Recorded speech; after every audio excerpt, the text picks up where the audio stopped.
The profession of arms in Canada is the lawful, ordered application of military force at the direction of the government.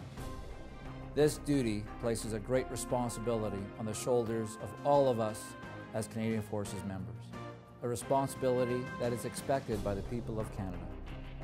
On the land, at sea, in the air, and in close cooperation with other departmental partners, Canadian Forces military personnel conduct operations at home and around the world together with our allies. These operations must always be carried out guided by the core Canadian military values of duty, loyalty, integrity, and courage. These are the foundation values of the Canadian Forces military ethos described in detail in this video.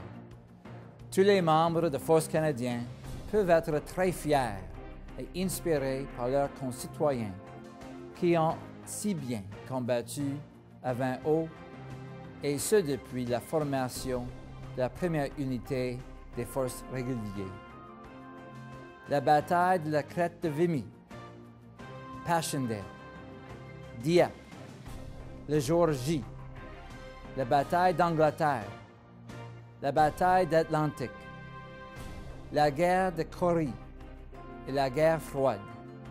Ces guerres, entre autres, nous rappellent le fier héritage que nous ont laissé nos prédécesseurs.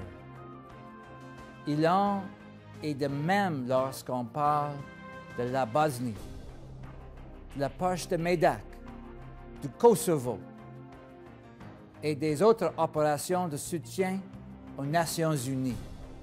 Ces opérations démontrent que nos professionnels militaires canadiens, officiers et membres du rang, continuent de servir avec excellence, dévouement et courage. Afghanistan is the greatest test of our profession and the Canadian Forces since the Korean War. We in the profession of arms are meeting that challenge. The Afghanistan campaign represents an extended conflict which calls forth the highest standards of professionalism. Ceci est la base du leadership professionnel militaire sur lequel nous dirigeons, motivons et permettrons à nos subordonnés d'accomplir leurs tâches. Le leader senior a comme responsabilité additionnelle de développer nos capacités institutionnelles afin d'assurer le succès de la mission. Nous aurons dans le futur d'autres défis dont la forme reste à jamais difficile à prédire ou à anticiper. C'est pourquoi nous devons nous concentrer à préserver notre vocation professionnelle. For my part, as the head of the profession of arms in Canada, I commit to safeguard our profession. I share this important responsibility with my flag and general officers. De votre côté, à titre de professionnel militaire canadien, vous devez constamment vous préparer autant mentalement que physiquement par de l'éducation, de la formation, de l'expérience et de l'auto-perfectionnement au cours de votre carrière. En dernière analyse, rappelons-nous que les impératifs sont clairs. Nous allons tout servir avec honneur.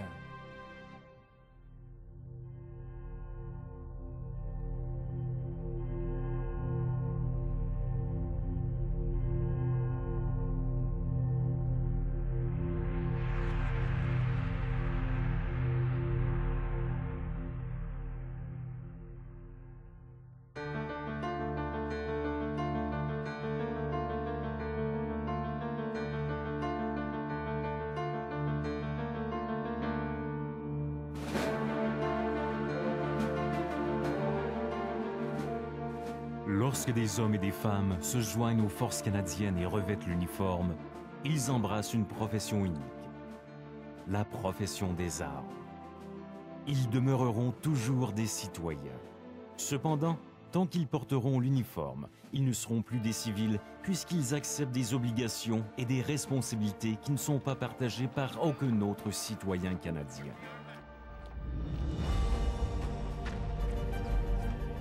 Ces Canadiens, hommes et femmes, ont accepté la confiance spéciale que leur accorde notre pays.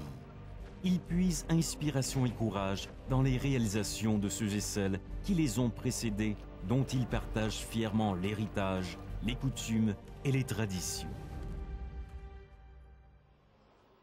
La profession des armes possède certains traits communs avec les professions civiles. Pour les militaires, l'acquisition d'un ensemble systématique de connaissances spécialisées se fait par l'instruction, l'entraînement et l'expérience. Tout comme dans les professions civiles, les professionnels militaires s'acquittent de leurs tâches avec compétence et objectivité dans l'intérêt de la société. Comme dans les autres professions reconnues, les militaires bénéficient d'un pouvoir d'autoréglementation qui leur est dévolu par le gouvernement et la société. Néanmoins, les professionnels militaires ne servent qu'un seul client, le peuple canadien. La profession des armes se distingue de façon unique par le service avant soi-même. L'application légale de la force militaire selon les directives du gouvernement canadien. Et le fait que les membres acceptent de s'exposer au danger, au risque d'y perdre leur vie. Cela nécessite la formation, à tous les niveaux, de leaders exceptionnels capables d'exercer une influence sur l'espace de combat.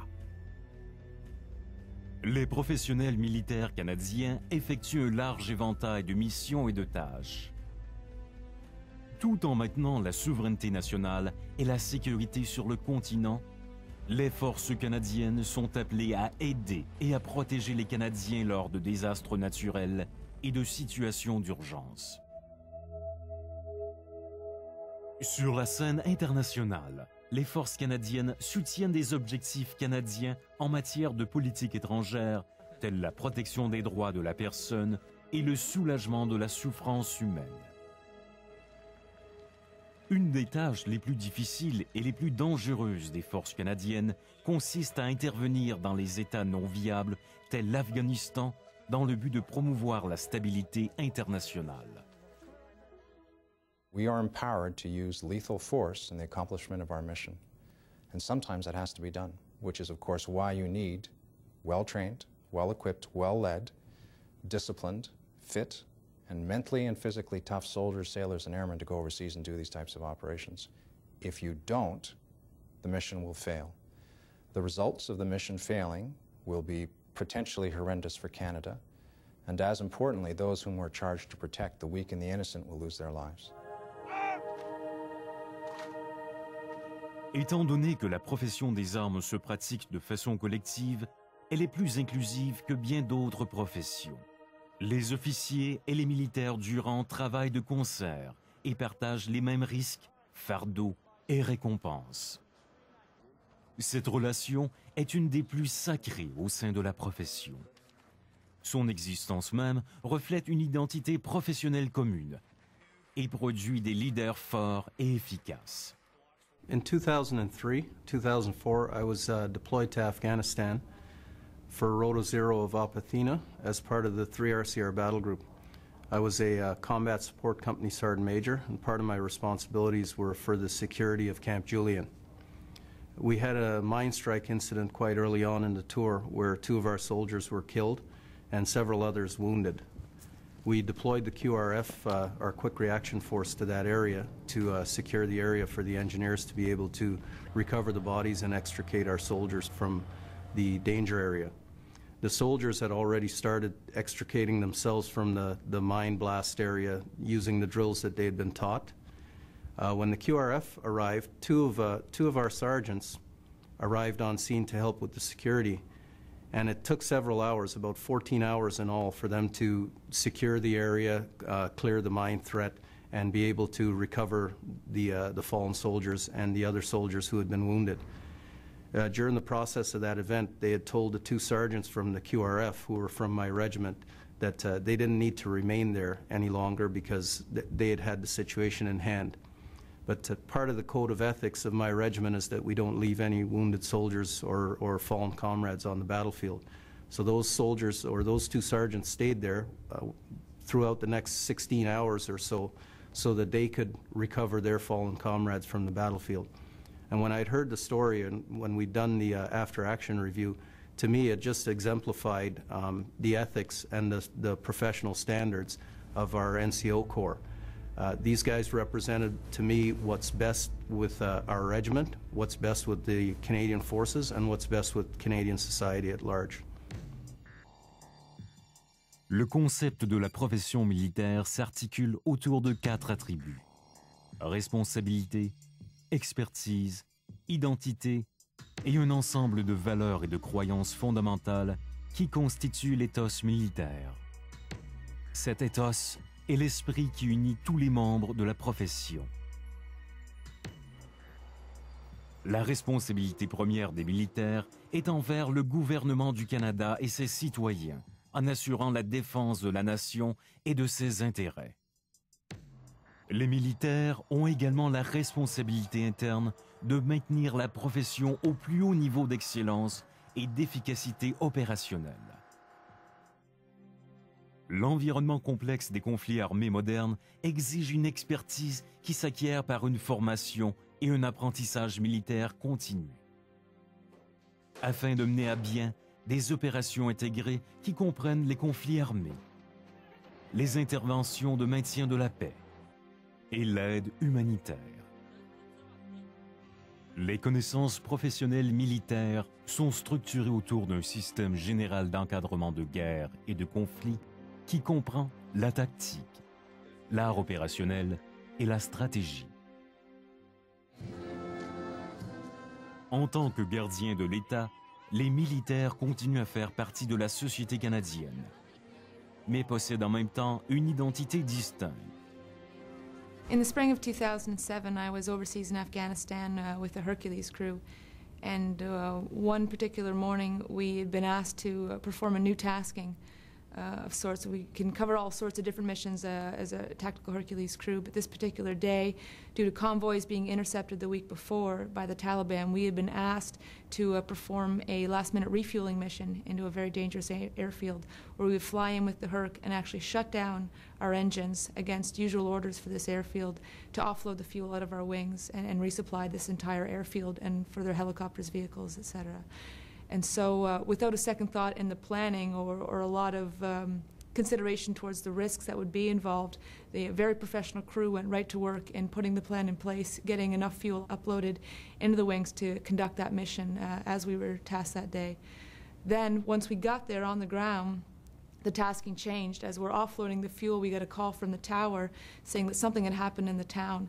And we became responsible for the injuries of a small Afghan boy and the concern for his family. So we were tasked to perform a very last minute medevac for this injured child into our airplane and into a hospital within the region so we could get immediate medical attention. And once again, without a second thought from our crew, for the risks that would be involved in changing the mission and being a little bit longer on the ground, and then this new area that we hadn't received a security update from that morning, just taking our generic threat assessments from the Afghanistan region. We were able to reconfigure the entire plane and go about our work, get this small injured boy with his family on board, and then into the new airfield and get him to the hospital on time. And he survived. It was very close for him. He was very injured from a vehicle accident. So this experience made the entire crew feel a huge sense of pride and satisfaction towards accomplishing the mission that we had been sent there to do, to be a part of all that, and to be asked of something last minute and that extreme in the changes, and to be able to accomplish that all really brought back a huge sense of pride and duty to the whole crew. Les réalités du combat et des opérations sur terre, en mer et dans les airs font que les différences culturelles militaires s'expriment différemment dans chacun des 3 services. Ces identités s'articulent autour d'une hiérarchie de loyauté, en commençant à partir de chacun des services. jusqu'aux forces canadiennes. Et enfin, envers le gouvernement du Canada et à la primauté du droit. L'éthos forme et guide la conduite et sert à définir les responsabilités. Cet éthos veille à ce que la force soit toujours exercée en ayant recours à un jugement professionnel solide. Les croyances et les attentes au niveau du service militaire exigent que toutes les personnes en uniforme acceptent un contrat de responsabilité illimité, un esprit guerrier honorable et l'entendement que les officiers et les militaires du rang, engagés dans une discipline individuelle et collective, sont des éléments fondamentaux des croyances militaires. Ces croyances sont indispensables à la survie des militaires dans des milieux où règne la peur, la fatigue, la confusion et le danger. La profession des armes incorpore des valeurs canadiennes fondamentales, telles le maintien du droit, les principes de la démocratie et la subordination à l'autorité civile. L'éthos militaire requiert donc que la profession des armes demeure fortement liée à la société canadienne. Ce lien est particulièrement évident lorsque l'état-major supérieur consulte des politiciens et des fonctionnaires civils lors de l'élaboration de politiques nationales en matière de sécurité, un processus fondamental des relations civilo-militaires au sein d'une démocratie constitutionnelle. 4 valeurs militaires fondamentales se trouvent au centre de l'éthos militaire. Le devoir, la loyauté, l'intégrité et le courage. Le sens du devoir est à la base de tout ce que font les professionnels militaires. Le devoir guide les décisions les plus difficiles. Au cours de la mission d'appui de l'ONU au Rwanda, les équipages canadiens de Hercule ont fréquemment décollé et atterri à l'aéroport de Kigali sous le feu de mortiers et d'armes légères. Leur sens du devoir leur a permis de livrer aux Rwandais les approvisionnements humanitaires dont ils avaient désespérément besoin. When the mission was ordered to be cut from 2,500 to 270 soldiers, General Dallaire basically wanted volunteers to stay on the ground. One evening he called me into his office and he told me that, because I had a wife who was pregnant at home, I had a 3-year-old child, I had a 1-year-old child, that if I wanted to, I could leave. And I told him absolutely not. As long as you're here, I will remain here. And I certainly felt that it was my duty, and I would have felt that I was deserting to have left him regardless of personal considerations. That's one of those few times, or one of those times in your career where you do have to put your family second to the mission. And in this case, it was a life or death situation for him, for the rest of my friends and comrades, for the people in Rwanda who were depending upon us. And that's one where I had to put personal considerations aside and put the mission first. And I've never regretted that decision, actually staying in Rwanda. It cost me a lot in physical health. It cost me a lot in psychological health. But at the end of the day, I think I have a sense of satisfaction that I did my job. And that's the ultimate reward for a soldier.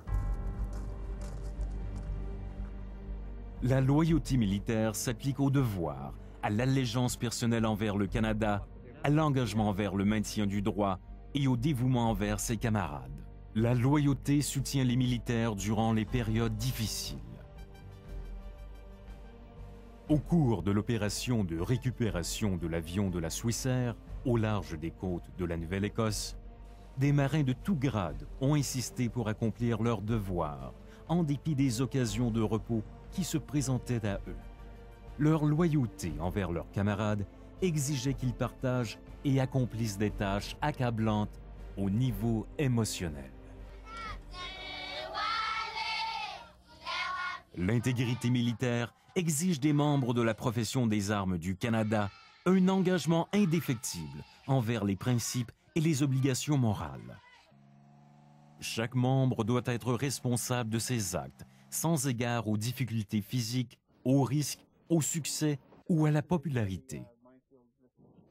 Chacun doit faire preuve de volonté, de résilience et de détermination à ne jamais abandonner. La profession canadienne des armes accorde une grande importance au courage, à la fois physique et moral. Le courage est nécessaire et respecté par les militaires. Travaillant sous la contrainte de leur mandat de l'ONU dans l'ancienne Yougoslavie, les militaires canadiens ont dû affronter une résistance agressive et des horreurs indescriptibles. Le courage physique et moral a soutenu les soldats canadiens au cours de l'échange de feu dans la poche de Medak en Croatie, tandis qu'ils assuraient la sécurité de la région pour prévenir d'autres nettoyages ethniques. En Afghanistan, une combinaison complexe d'opérations de combat et de stabilité en vue d'établir une société démocratique exige quotidiennement un courage du plus haut niveau. Au sein des forces canadiennes d'aujourd'hui, le service professionnel peut se résumer par 3 mots chargés de sens. Servir avec honneur. En répondant à l'appel de la profession des armes,